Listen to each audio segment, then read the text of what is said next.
marks this protest tonight is the unpredictability of it, not just in the language that they're using, as you just mentioned, but also in the direction that they are going. These white capping waves are happening in someone's front yard. We are right off of Highway 71. We've been here for about an hour, and the rain's been consistent the entire time. It's picked up, though, within the last 30 minutes. So within the last 30 minutes, we started noticing that where we had parked just up the road on Highway 71, water is starting to come up onto the highway. They tracked that vehicle down this evening, and when they found the driver, he drove off, crashing here at the Exxon. I want to show you some of the damage he did. The river gauge says it's right around 16 feet. Now, flood levels don't really start to kick in until 26 feet. So you might think, okay, we have 10 feet, that's okay. But here's where we started this morning, at 5 feet. Must be thankful that they haven't invented smell-o-vision yet, because what you see behind me are literally giant burning piles of compost. According to witnesses, the driver of a white sedan came off of 11th Street here, barely missed this bus stop, barreled through the fence here, and then directly into the wall at Franklin's. The road was drivable. Now I'm standing at the edge. Look how high the water is, up to the top of my boots. It is completely impassable. So a lot of roads in LaGrange were shut down last night. Governor Rick Perry on the rebound. He is fighting a 2-count indictment, abuse of power and coercing a public servant. And today he's again defending himself, this time on Fox News Sunday this morning. Someone calls me, all I have to do is route it through here and press this button, and presto, I can talk to them. It's hands-free. But so many cars don't have this technology yet. So we wanted to find out how you can get it, how long it takes, and most importantly, how much it's going to cost. All right, what do you get when you combine paint and kids? Typically, a big old mess, but not this time. Chief Eric Mendez had already planned on taking this job, and his resignation had nothing to do with that recent controversy surrounding the sex assault allegation investigation. And good evening. We start with breaking news in Virginia tonight. 2 people are dead after a helicopter crashed near Charlottesville, where a massive and violent protest happened earlier today. And now the Associated Press is saying that that crash is linked to the white nationalist rally. Right now, Virginia State Police are also investigating to figure out exactly what caused that crash. No one on the ground was hurt. Those 2 people killed were in the helicopter. When the car they were driving in was pushed off the road over this embankment into the rushing floodwaters. And tonight, their oldest brother is still missing. Been talking to experts throughout the day trying to figure out the risks that are involved with hot air balloons. Let's go back now to KV's Nicole Rosales, who talked to a pilot today. Nicole, what did he have to tell you? Behind me on Mopac going north just before the ramp for 45, a car carrying 3 people ran into a Round Rock fire truck earlier tonight that was responding to another accident. They were pinned in, but rescue crews were able to get them out. 1 person had a broken leg and 2 other people had concussions, but otherwise they will be okay. This entire space you see behind me was filled with those family members and supporters kind of reeling from the developments after today's hearing. The future of a new highly controversial bill in Texas could be decided as soon as tomorrow, when a judge in San Antonio will consider blocking SB 4. 9 hours just to come tailgate without a guarantee that they even got a ticket. That is dedication to the team. So what is it about this high-intensity sport that makes it so beneficial for such a potentially debilitating disease? Well, it starts with the basics. It's the road where the driver went in and then was swept away by floodwaters. But if you look on either side of me, you know what you don't see? Indications that this is a low water crossing. That's why the driver tells me when he went into it, he had no idea. And a developing story from the UT campus. Storms have forced the cancellation of tonight's campus-wide commencement ceremony. We do have a deal on the budget for the next 2 years. The Night Beat's Aaron Jones in the newsroom. Aaron, you were there as the House and Senate signed off tonight. Kris, we're going to send it over to you. Well, Brennan and Albert, you know we all have Snapchat now. In fact, the station even has a Snapchat. Well, the app is promoting its latest feature as a new way to explore the world. But could it be a stalker's dream come true? Controversy over a comedy and gentrification. More than 2,000 people, as you mentioned, Tyler, stood where we are right now in the lawn, many of them wearing black ribbons on their shirts and most of them with tears in their eyes. Perhaps it was the sort of music Haruka Weiser would have danced to. But in her memory, a moment of silence on the 40 acres. 25-year-old Austin man was arrested by FBI agents this afternoon and will have to appear here in federal court after Austin police say he knowingly pointed a laser beam at their helicopter multiple times while they were trying to land.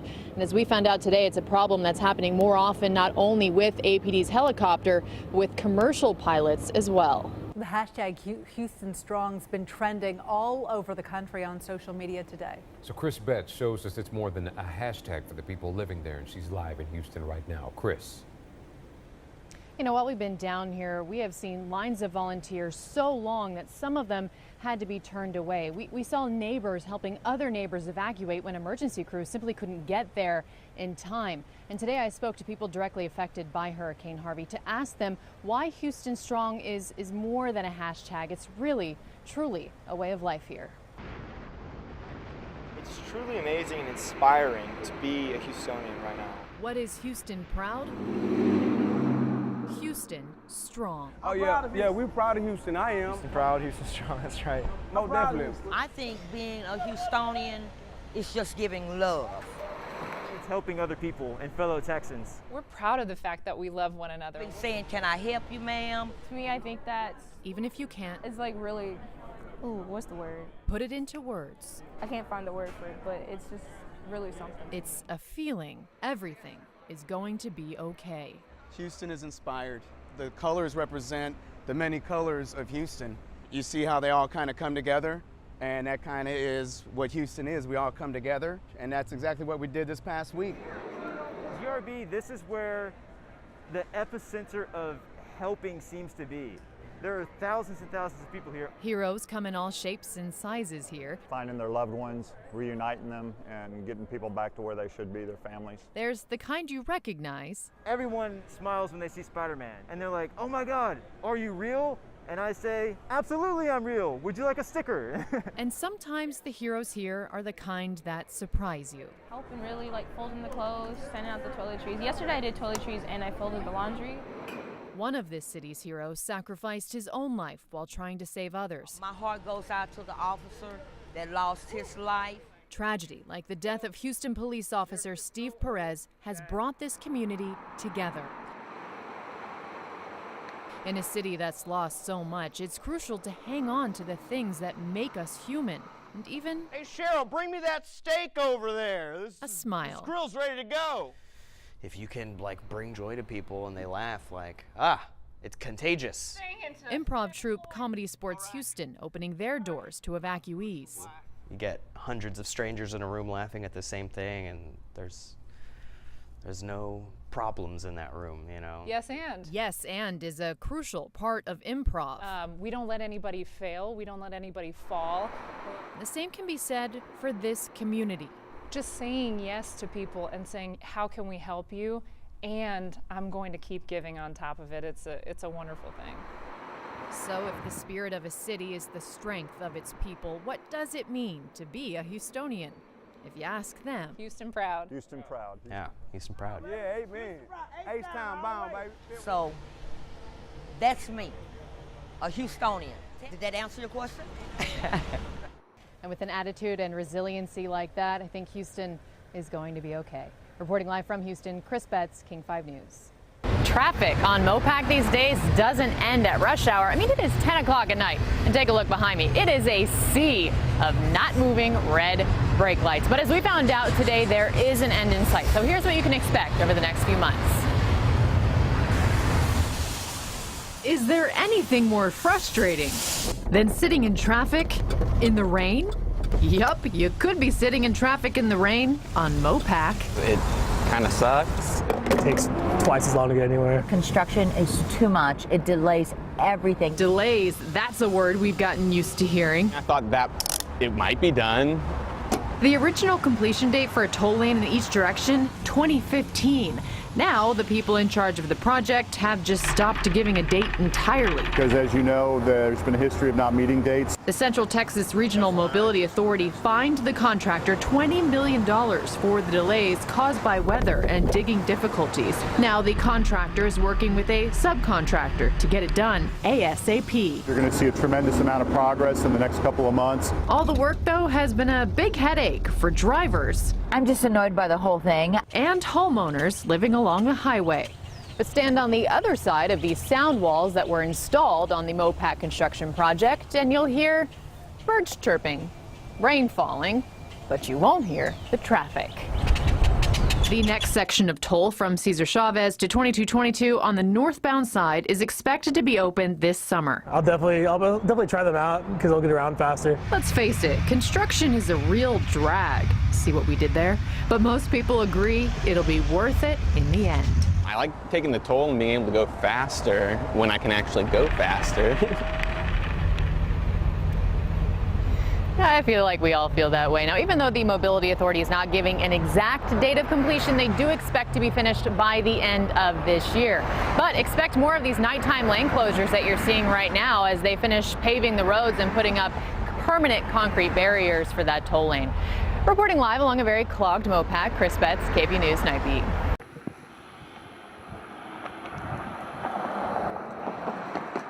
This is nothing like we've ever seen. I think I've been here for 29 years. Never seen anything like this before. In the Sienna Plantation community, brothers Chris and David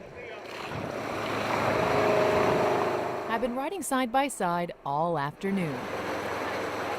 Their ATV, one of the only ways through these flooded streets. No, we don't really tend to back down from anything. So they're doing what they can. Save houses, save people. To give neighbors a hand. I think right now that's what everybody needs. How's it going, guys? How are you? Good. On the street they drive to work on every day. Something you don't see every day. Then there are the cars. This is an Infinity, our FX35. Left abandoned on streets and sidewalks. Not gonna be much worth after this. It was a 1-2 punch from Mother Nature. Looks like his wheels probably started turning in grass and he was stuck at that point. Before the water even started to rise. Yeah, and you're also a stone throw away from where the tornado came in. A twister tore through this community early Saturday morning.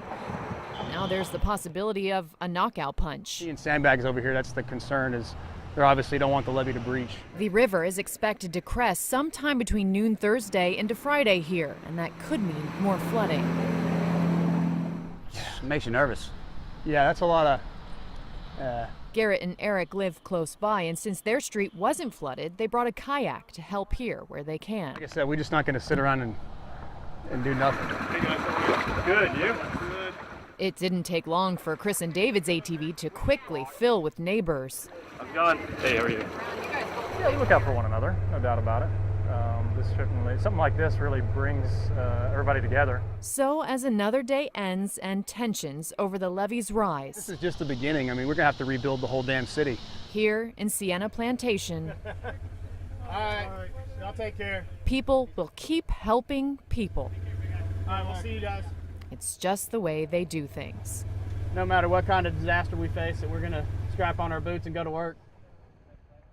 People in Del Valley say they have proof an alligator is living in their backyard. Yeah, the Night Beat's Kris Betts live now off Ross Road. Now, Kris, we have heard about alligator sightings there before. And Tyler and Terry, we heard about it last year, but it had been pretty much rumors until that alligator was caught on camera this week. Now, the playground where I'm standing is only about 50 yards from where the gators makes its habitat. That has a lot of parents in this neighborhood thinking twice about letting their kids out to play.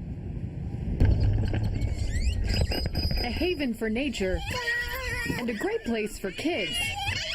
But lurking somewhere in this brush is an alligator, according to neighbors in this Del Valley community. This weekend, my daughter sent me a picture of it on my phone. On Monday, we saw it sunning itself, then swimming in the water. Homeowner Elizabeth Harris first heard about the gator last year. But we never saw it, so we were a little skeptical. Police issued a warning after getting several phone calls about it, but the gator wasn't caught on camera until now. Harris says she isn't as nervous about it, though, after talking to other people here. And then we have a neighbor who's a real girly girl, but she's from Louisiana, and she's okay with alligators. So if she was okay, I decided I could be okay too. That's not the case for Linda Rodriguez, however. Oh my God. She's worried about the safety of her grandchildren. Walk to school and through the trail, the mothers that walk around with their babies in their strollers. Even with so many young children playing nearby, Texas Parks and Wildlife tells me they can't do anything about the alligator here until it starts showing signs of aggression, which so far it hasn't. So we told them just to be smart. There's no reason to ever get in this water because it's polluted. The spotting hasn't stopped kids from coming out to play, but it has put the neighborhood on high alert. Here is a live look tonight at the gator's habitat. We're on Gator Watch, but so far we haven't been able to spot him. I have been told that there were signs around here posted to warn people about the gator, but they keep getting stolen. Reporting live in Del Valley, Kris Betts, KVUE News, Night Beat.